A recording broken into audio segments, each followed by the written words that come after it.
Le cheval a senti un sanglier ou quelque chose comme ça, donc il observe. Vous voyez souvent des animaux? Ah, assez régulièrement, oui. Assez régulièrement. Souvent, c'est le cheval qui prévient par ce genre d'attitude, c'est-à-dire qu'il bloque comme ça, il regarde l'instant de 1 ou 2 minutes. Et puis après, bon, ça passe, quoi. Vous pensez que ça lui fait peur, les sangliers? Au cheval, non. Non, ça l'intrigue. Ouais, ça l'intrigue. Mais c'est m'est arrivé d'en rencontrer vraiment tout près et là, ça le bloque et souvent, quelquefois, il refuse de passer. Alors là, vous avez donc vos 2 compagnons préférés, enfin le rapace et le cheval. Voilà, le faucon et le cheval, oui.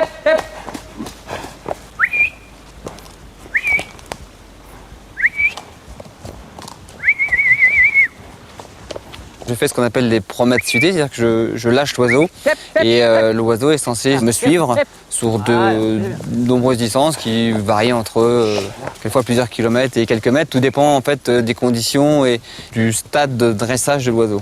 Mais il ne faut pas non plus insister trop, parce que trop, après, il se dégoûte. Ça permet à l'oiseau de se muscler, d'éviter plein d'obstacles et de voler tout à fait naturellement.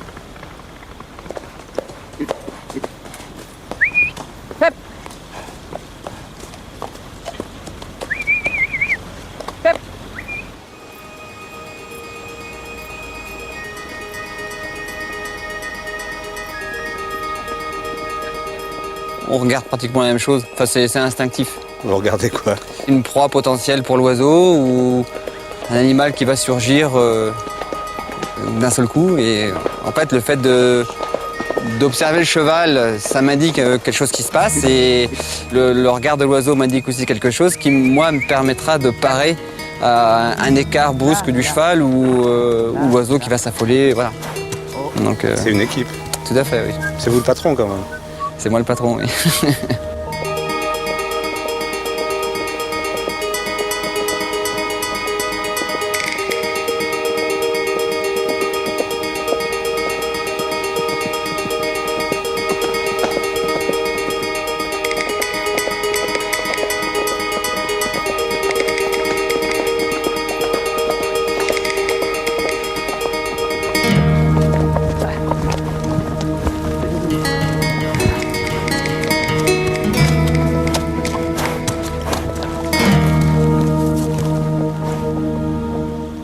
Je travaille mes chevaux tous les jours qui sont destinés à faire du spectacle et aussi certains oiseaux. Sur votre carte de visite, vous mettriez quoi en premier? Fauconnier, homme de spectacle? Les deux. Les deux marchent ensemble. Vous sentez plus fauconnier cavalier ou cavalier fauconnier?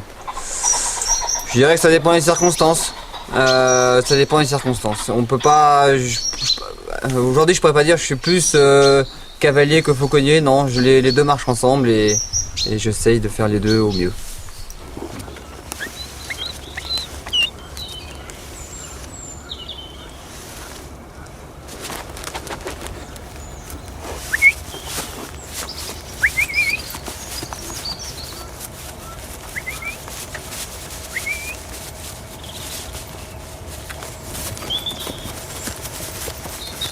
Le leurre, c'est un petit croissant de cuir et pour l'oiseau, c'est une proie qu'elle va attaquer. Donc on lui apprend à attaquer cette proie.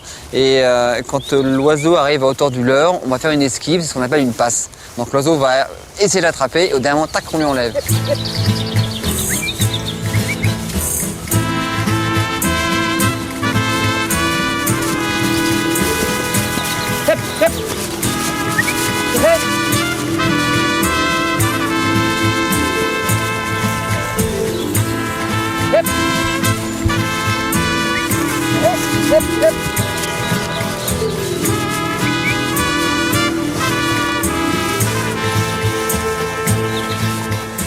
Côté corrida. C'est un peu comme la corrida, voilà, on peut imaginer ça. Le cheval a d'ailleurs des attitudes de chevaux de corrida. Oui, parce qu'en fait, l'oiseau est là, un peu comme un taureau, il va attaquer. Il attaque le leurre qu'on tourne tout le temps, parce qu'ils veulent l'avoir.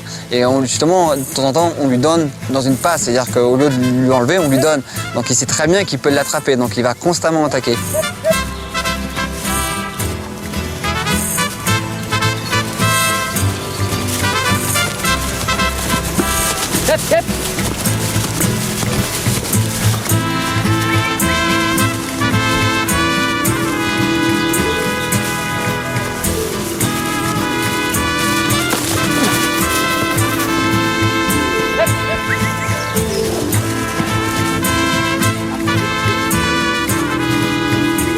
Qu'est-ce qu'il a de si intéressant ce leurre pour l'oiseau? Ce qui est si intéressant, c'est qu'à chaque fois qu'il l'attrape, il a à manger. Et donc il a une récompense et c'est ce qui le motive. C'est comme un oiseau, un faucon sauvage qui va attaquer une proie qu'il connaît bien. S'il l'attrape, il sait qu'il pourra se tenir dessus. Donc c'est ça qui le motive.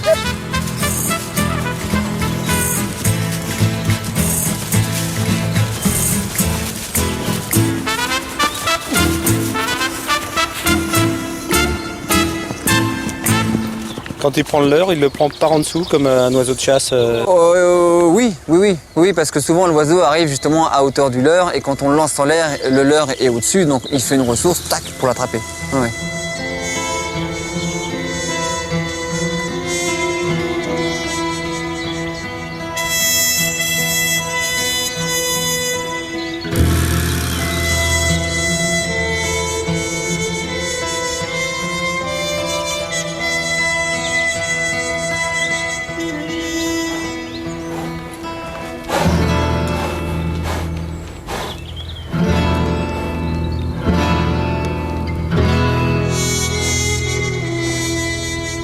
C'est vos amis?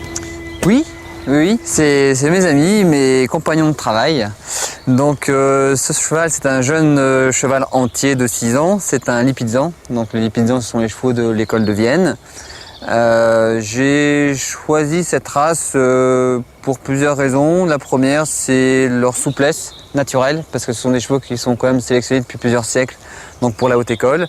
Leur mental qui est assez froid et leur sensibilité, ce sont des chevaux qui sont très sensibles à la jambe. Et quand on travaille un oiseau en vol, il faut que le cheval réagisse au quart de tour. L'oiseau? Alors l'oiseau, c'est une femelle de faucon lagard qui finit sa première mue, on peut l'apercevoir ici, il y a encore des plumes qui poussent au niveau de la queue, donc du balai. Donc c'est un oiseau qui travaille essentiellement au leurre, ce qui me permet de mettre des jeunes chevaux au travail, parce qu'elle connaît bien les chevaux, et c'est un oiseau aussi qui tourne pas mal en spectacle.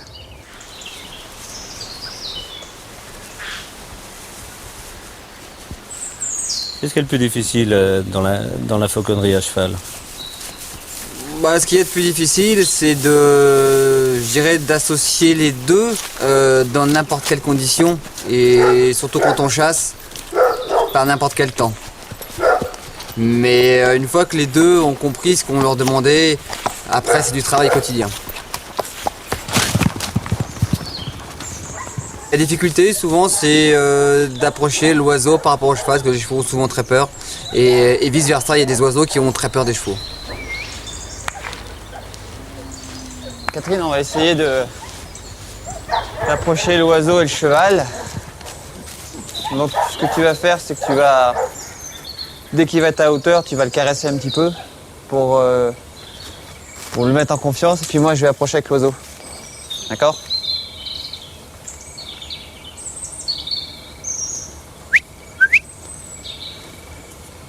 Sclavie. Approche-toi de face. Hein. Là, monte ta main. Voilà, doucement, caresse-le. Doucement, voilà. Parle-lui un peu. Le poulain est d'un naturel très curieux, mais est très craintif. Il se demande ce que j'ai dans les mains. Voilà, là. Et en plus, l'oiseau en profite un petit peu. Là, on perd un. Là. Donc ce sont des réactions tout à fait normales d'un jeune poulain. Il a quel âge, le poulain? Il a 2 ans et demi. C'est un jeune Lipizzan, c'est de la lignée Cyclavie. Donc c'est un cheval qui est plus destiné au dressage par sa morphologie et qui sera blanc à l'âge de 10 ans. Voilà. Et là, votre boulot, c'est présenter, quoi. Voilà, là c'est la présentation de l'oiseau au cheval. Alors qu'est-ce qu'il faut faire et qu'est-ce qu'il ne faut pas faire? Alors qu'est-ce qu'il faut faire? Être très doux et laisser approcher tranquillement le cheval vers l'oiseau. Et ce qu'il ne faut pas faire, c'est avoir des gestes trop brusques, justement, qui risqueraient d'affoler le cheval. Là, c'est les années à venir qui se préparent. Là. Tout à fait, oui, tout à fait. Il a une mémoire de cheval? Ah oui. Si ça se passe mal Si ça se passe mal, c'est toujours récupérable, mais ça sera très long dans le temps.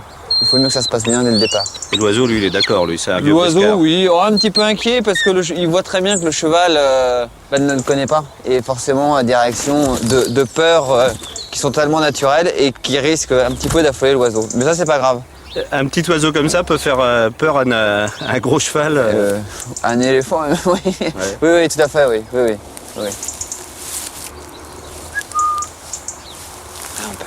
Là. Oh, voilà. Là, il va s'approcher doucement. Faut prendre le temps. Chut, là. Voilà. C'est un cheval qui est très très curieux. Mais on voit bien, là, c'est un cheval, il est tendu, là. Il est sous tension. Je demande ce qui se passe, là. Là, Perle. Allez, viens me voir. Voilà. Là. Chut, là. Voilà. Chut. Là. Donc l'oiseau n'est pas très sympa avec lui parce qu'il bouge un petit peu. Là. Chut, là. Voilà. Il faut rassurer le cheval en le caressant un petit peu partout. Chut. Voilà.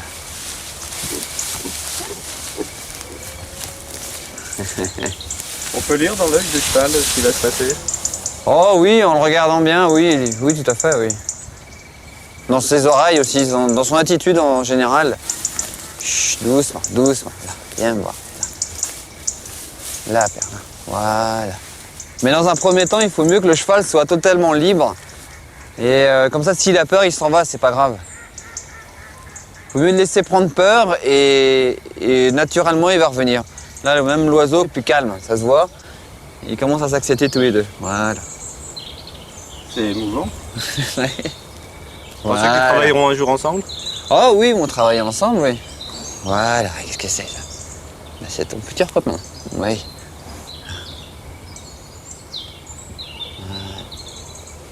Et c'est vraiment parce que vous êtes entre les deux. Ah oui, l'oiseau me connaît bien, le cheval me connaît aussi. Voilà, ils se sentent. Voilà, ils se demandent ce que j'avais au gant, voilà, ils le sentent. Il n'y a pas de risque qu'il le croque. Non. Voilà.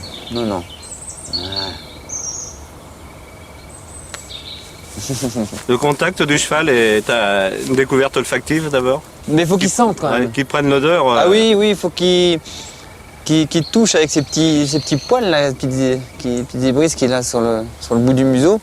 Et pour vraiment savoir ce que c'est.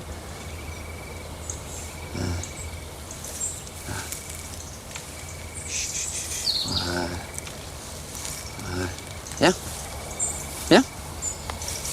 Chut. Voilà. Viens.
Bah oui. Aïe.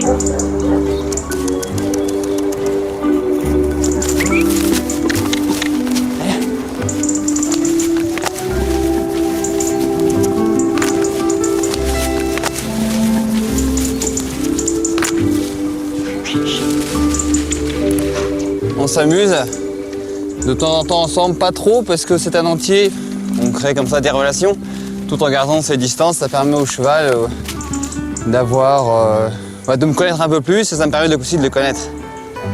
Mais il ne faut pas que ça déborde parce qu'après le cheval peut vite prendre dessus.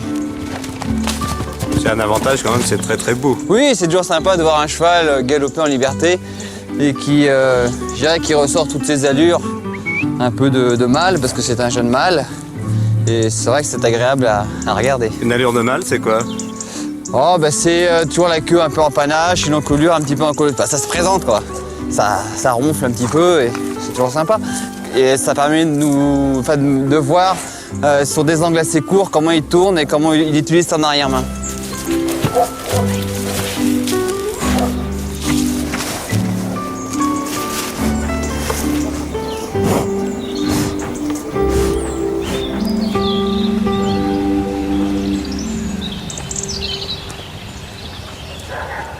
Quand je vous pose la question qu'est-ce qui vous plaît dans les attitudes du cheval ou des oiseaux, vous répondez toujours parce que c'est beau à voir.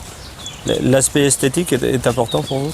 Oui, bah, quand un cheval est joli à regarder parce qu'il est beau physiquement, c'est toujours agréable, mais c'est surtout son travail qui est joli à regarder. C'est le fruit de plusieurs heures, oui, même des journées et des années. C'est ça qui est joli à regarder, quoi.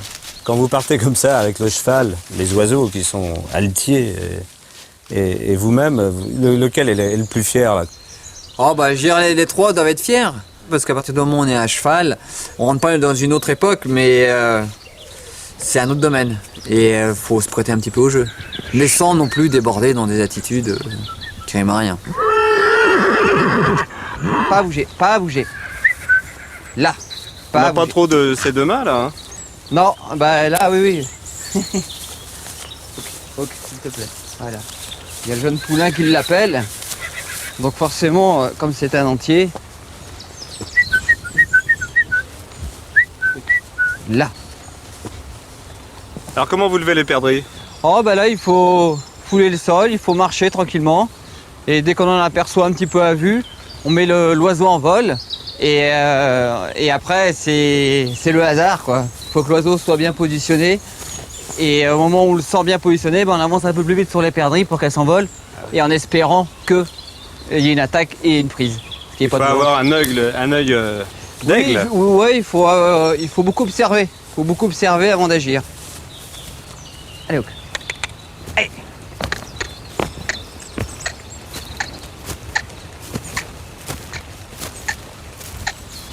Bah vieux, il a laissé tomber. S'il y a des perdreaux ici, dans une immensité comme ça, vous les situez où? Oh, plus vers le milieu du champ, vers le fond là. Chut. Ah, et là.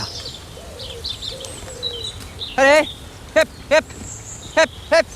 Allez, hep, hep. Hey, hey, hey, hey.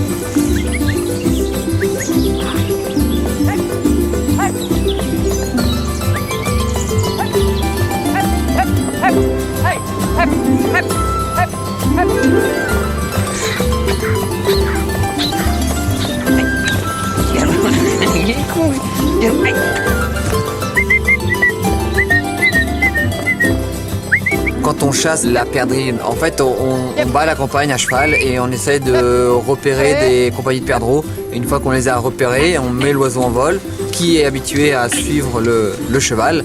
Et une fois que le faucon commence à bien monter et se stabilise quelques secondes au-dessus du cheval, là il faut partir au galop sur les perdrix qui se lèvent ou qui se lèvent pas, mais si ça se lève, bah, le faucon continue son attaque. On dit qu'il va très très vite à ce moment-là. Ah, les pèlerins atteignent des vitesses avoisinant les 250 km/h. Yep. Souvent la perdrix attend le dernier moment pour esquiver. Donc avec sa vitesse, le pèlerin ne peut pas tourner à l'équerre. Il suffit de refaire une ressource et repartir, mais pendant ce temps-là, les perdreaux ils ont fait plusieurs mètres.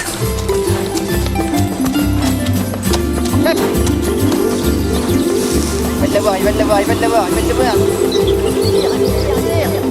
Ouf, ça y est, il l'a planté. Oh.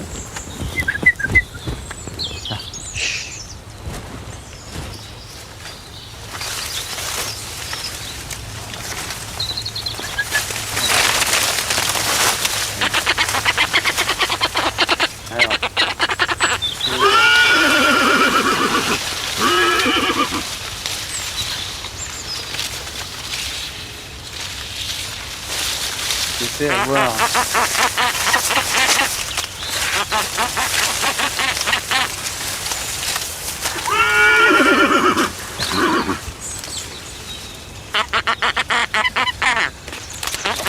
Tout le monde est énervé? Bah oui, le pèlerin, en fait, ce qui s'est passé, c'est qu'il a pris son perdreau donc par en dessous, au lieu de le taper par au-dessus. Bon, ça, c'est des choses qui arrivent. Et donc, il l'a pas buffeté correctement, donc il s'est fait traîner dans les maïs. Et comme les maïs sont assez serrés, ben, le perdreau a pu se faufiler et en fait, ça a glissé. Ça a glissé et bon, voilà, quoi. Il reste plus que les plumes, quoi. Il reste plus que les plumes qui sont là, quoi. Là, ça, bon. Et un cheval tout énervé. Bah lui, excité, oui. Un chasseur déçu? Oh non, non, parce que le vol était sympa et l'oiseau a attaqué, c'est ce qu'on cherche. Bon, évidemment, quand il y a une prise, c'est encore mieux pour l'oiseau parce que ça le récompense. En tout cas, l'oiseau, lui, il a pas peur du cheval. Hein. Ah non, non, non. Oh oui, ils se connaissent.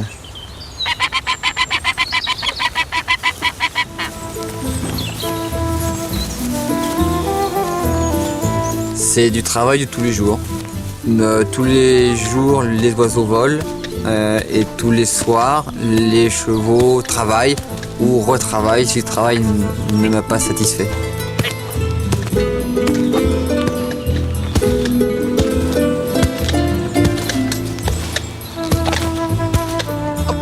On peut pas se dire j'ai un cheval, je le laisse au pré ou je le mets dans un box et puis j'irai le voir 15 jours après. Non, non, non. Et pareil pour un oiseau. Un oiseau ne doit pas rester en volière, il s'est fait pour voler. Et à l'avant-chasse et il y a l'après-chasse. Et qui est souvent plus long et plus contraignant que la chasse elle-même.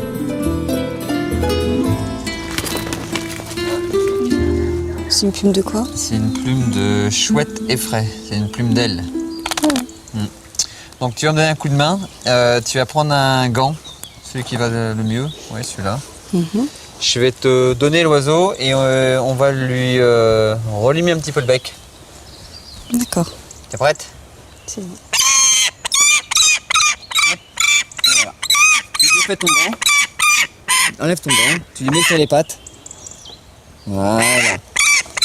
Et là maintenant tu vas lui. Alors tu lui pinces un peu le bec. Vas-y, n'aie pas peur. Voilà. Et doucement tu vas lui mettre de chaque côté.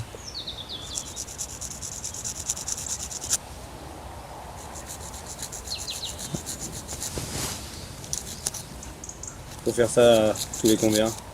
Faut faire ça régulièrement. Là l'oiseau s'est un petit peu abîmé la pointe du bec. Il faut savoir que dans la nature les oiseaux mangent régulièrement du gibier, donc avec les os qui peuvent broyer, le bec s'use naturellement. En fauconnerie, la nourriture de base est essentiellement des petits poussins d'un jour, donc c'est de la viande assez tendre. Vas-y, encore un peu. Et forcément, comme c'est de la corne, ça pousse tout le temps, quoi. Il faut limer. Il faut limer parce qu'autrement, le bec après se croise ou l'oiseau a des difficultés pour avaler. Les oiseaux, chacun a une spécialité? Ouais, chacun a une spécialité. Le pèlerin, c'est plus la perdrix. Ce faucon-là est plus destiné à voler la corneille, les freux. Le lanier qui est derrière est plus destiné à, je dirais, une diversité qui irait en taille du pigeon à la pie. Et la buse de Harris qui est plutôt pour tout ce qui est donc bavole, lapin, lièvre si elle peut, et puis aussi un peu d'oiseaux comme la corneille.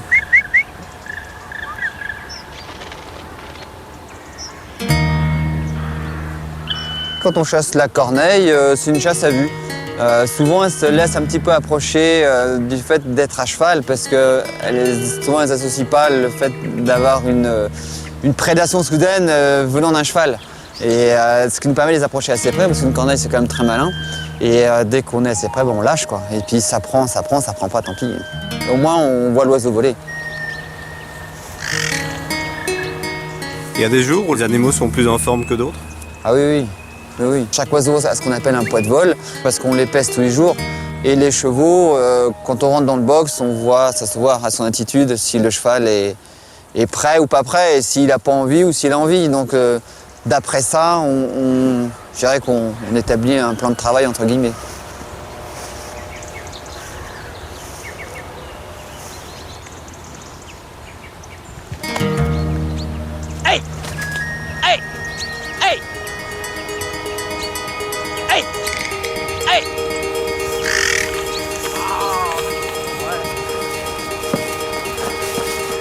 Pas grave, ça va repartir. Elle va la chercher. Hein.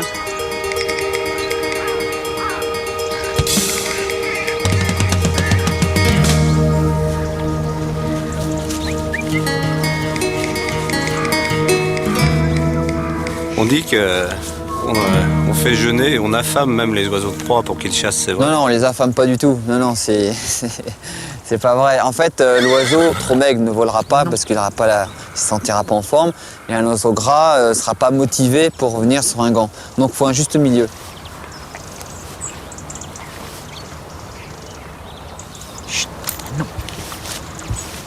On vous voit flatter les chevaux, et puis il n'y a jamais une caresse pour les oiseaux.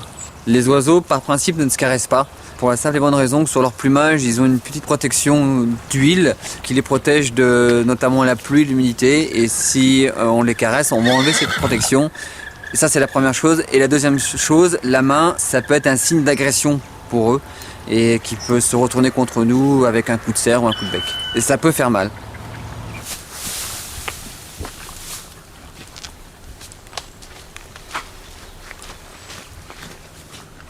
Il n'y a pas beaucoup de cavaliers fauconniers en France. Non, on est très peu, mais l'idée, en fait, elle n'est pas très originale parce qu'au Moyen-Âge, tout le monde partait à la chasse à cheval, forcément, et tous les oiseaux étaient travaillés à cheval. Et il faut savoir que la fauconnerie, qui remonte à des dizaines et dizaines de milliers d'années, a commencé à cheval. Ce sont les Kazakhs qui ont commencé à chasser le loup et le renard avec des aigles royaux et à cheval.